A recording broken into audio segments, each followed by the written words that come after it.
Big time problems with subprime customers right now. Major parts manufacturers are also going bankrupt right now. And we just got news that Wells Fargo is actually loosening their lending standards. And CarMax, who just reported their earnings, they deal with a lot of subprime customers. Their stock dropped by over 20% in just one day. Tricolor, a subprime auto dealer with 65 locations, just filed bankruptcy. Even cars right now that I'm selling for $2,500 and $3,500 are sitting for longer than they ever have before. And in the last 6 months here at my car lot, I have made $0. I haven't lost any money, but I'm not making any money right now. It's very hard to navigate this car market. So we have all these problems with auto loan delinquencies that are going through the system, all these problems with repos, people who can't afford their payments. All of this is coming from the last 2 years where banks were lending way over the values of these cars, and they tightened up after that because this couldn't sustain. But now it looks like banks are allowing customers to borrow money way over again. This looks like a setup that we saw back in 2008. Well, what happened then? This is a bad situation for the car market, and it's all funded by the banks. So I've got to give credit to Car Dealership Guy on this one. Wells Fargo is actually loosening their lending standards right now. So what they're saying is that borrowers with a FICO score of at least 540, not good, can now be approved for an auto loan of up to 150% LTV. That's loan to value ratio. This is insane, but even a step farther, in borrowers with a FICO score of between 500 and 535, way worse. So terrible credit can actually be approved to an LTV of up to 110%. That's more than what the car is worth. And when Car Dealership Guy actually reached out for a response from Wells Fargo, this is what they said. Wells Fargo is committed to responsible lending and providing our customers with affordable solutions for their transportation needs. As part of that work, we are continuously testing potential leading solutions in the market. What does all that mean? They asked them if they were doing this. They just said yes. Oh, this is an awful setup right here. Yeah, let's give people with 500 credit scores more than what they need to actually buy a car, more than what they can actually afford on this car. And then we're going to pump these dealers with more money than the car is worth so they can continue to gouge people. This is what's setting up here in the car market. We're giving people who can't afford the cars more money so they can spend too much on cars that are already overpriced. That's what the situation is right now, and Wells Fargo is going to fuel it. Other cracks in subprime marketing, we can see it. We can see it on the publicly traded markets, right? CarMax, they lost over 20% of their stock's value in just one day after they reported. And then on top of that, year to date, they're down about 50% in their stock. They've lost half of their value of their company, half of their market cap just in the last year. And then here's the thing, their prices are down. They should have sales up, right? No, sales are down. The price is going down and the sales are going down. This shouldn't happen in the car market unless things are really bad. And then what they accredited to that to was actual pull forward in demand from a lot of people fear buying over these tariffs, even used cars. Also felt that. I felt that here on my used car dealership, and now those buyers that would have been buyers, well, now they're gone. And we're going to see this going forward. It's going to be a very tough road for CarMax, for even your big time manufacturers, for GM, Stellantis going forward because of all this pull forward in demand. And now there are no buyers in the market, and we're seeing that happen right now. And I'm not the only one that's seeing problems in the market. We have CEOs that are actually seeing problems in this car market. We just have Mary Barra, the CEO of GM, sold 40% of her personal stock.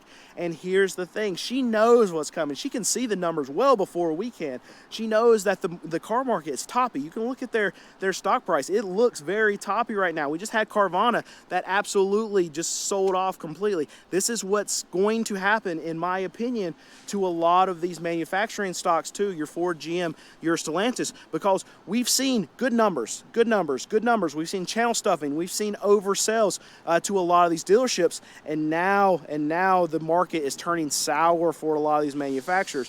We can already see it happening at a lot of these dealerships. You go, they're overrun. Allocation is going to get turned down. Mary Barra knows it. She sold 40% of her personal stock. This is a bad setup, and the shareholders, they really don't like this at all, and it's something that is something that we should pay attention to, because Mary Barr is going to know a lot more about the car market than we do, because she's going to have the numbers well before we do. So another problem with this market right now is subprime lenders like CarMax and Carvana, they're seeing their auto loan delinquencies going up, but their repo rates are staying flat. What does that mean?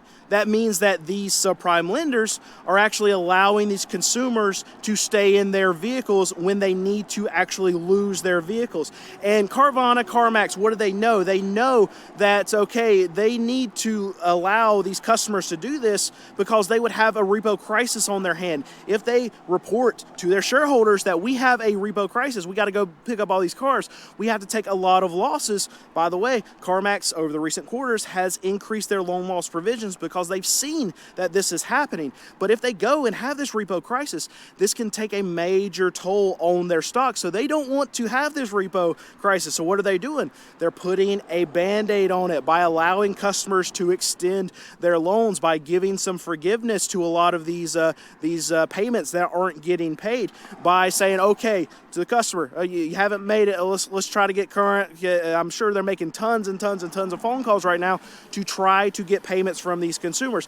They know that they're going to lose a ton of money on all these repos, but if they can squeeze out a couple more payments on all these consumers by allowing them to be delinquent for longer, well, they can avoid that repo crisis that they don't want to say to their shareholders, and maybe they can get a little bit of money back of all of this money that they're going to lose when they have to take these repos back. Because when they go and dump them at auction, after these customers default on these cars, they're going to end up losing a lot of money on all these repos. And what I can tell you is, because of all this weakness in the market, I've actually been able to buy a lot more cars. Now, I know what you're saying, Brandon, why would you buy a lot more cars when you're talking about all this weakness, when you're talking about your car is actually sitting on the lot for a lot longer? Well, I've got tax season that I've got to prepare for, and it's coming up in the next, 5-6 months for us. And the only way for me to prepare for it is for me to buy cars right now. See, what I'm worried about is that with all these new car manufacturers getting a lot of these vehicles to dealers, but they're overrun with vehicles, that tells me that a lot of these new car manufacturers, the franchise dealers for these manufacturers, are not selling a lot of cars. And the only way that I get cars here at my car dealership is from new car trade-ins.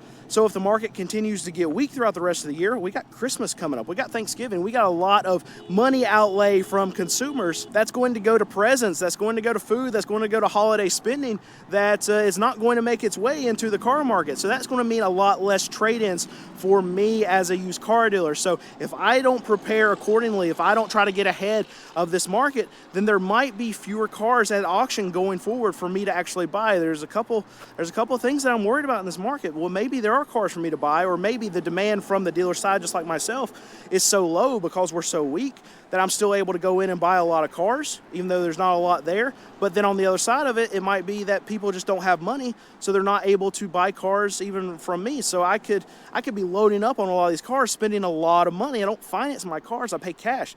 I got a lot of cash sitting out here on this lot. But if I'm not able to turn and burn these cars, that's money that I can lose. I've got overhead. I got a team here that I gotta pay for. I've got utilities I gotta pay for. I got licensings. I got insurance.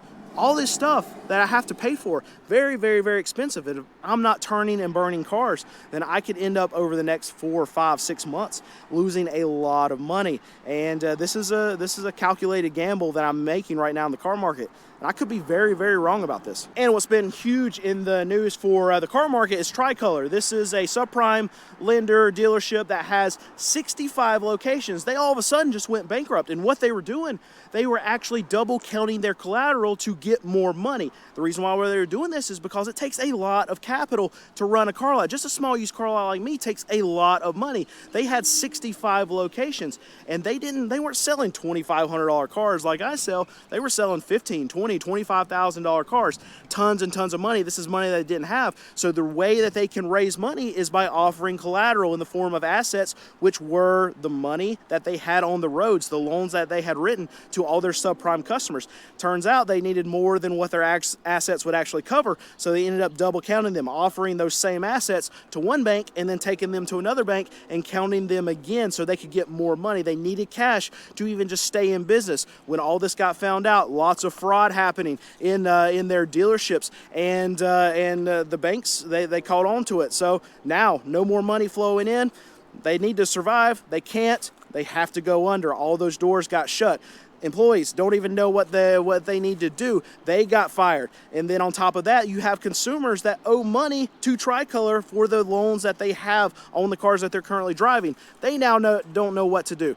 It's a big mess, and it all stems from dealerships not doing good, offering bad loans, counting them twice, frauds happening. They need money. They can't get it now. They go under. And we've seen this problem with pull forward in demand, not only from your subprime, not from CarMax or your used cars, but your big time manufacturers. See, Ford in the last quarter, they actually reported record sales, but their dealer inventory went up. How is this possible, Brandon, where you have a company that is seemingly knocking the cover off the ball, but their inventories are going way up? Well, what you have is a lot of channel stuffing that's happening. And Ford, me and you, we're not customers to Ford. Who is a customer to Ford is actually their dealer body, their wholesalers. So when you have the situation where, okay, dealers can sell through a bunch of stock, we saw it when the pull forward demand, a bunch of fear tariff buying, right? People trying to get ahead of all these prices that were going to go up in the market because of tariffs. Well, you had all that pull forward in demand, and now you have dealers that are requesting allocations, requesting these vehicles be delivered to them. So Ford got all those vehicles and then some. So what they did was they actually overstuffed their dealerships. When I talk about channel stuffing, you go to any Ford dealership across the country right now, you're going to see F-150s parked in parking spots that aren't parking spots, in the grass, behind the building, in storage lots, in places where you should be driving. You can see it right here with this image right here. I've seen this with my own eyes. This is what's happening at Ford right now. They overloaded their dealers. They're going to continue to try to overload the dealers, but at some point, the dealers are just going to say no. They turn down allocations. Sales are not materializing what Ford is actually reporting right now, because Ford is reporting what they're actually able to deliver to the dealers. They already did that. They got them all caught up and then some. Now we're going to start seeing some soft quarters, in my opinion, out of the big three, after all this channel stuffing was able to occur. And all these dealers, all at the same time, they get filled up. All at the same time, they get slow. All at the same time. The buying publics, the way that they actually purchase, this happens across the country in the same way. You're not going to have busyness in Texas that you're not going to see in California, that you're not going to see in North Carolina, where I am, that you're not going to see in New York. It's all going to occur roughly at the same time. And when all of these dealerships start turning down allocations all at the same time, this is a bad setup for a lot of these big manufacturers who have been able to channel stuff over the last couple quarters, and now it's done.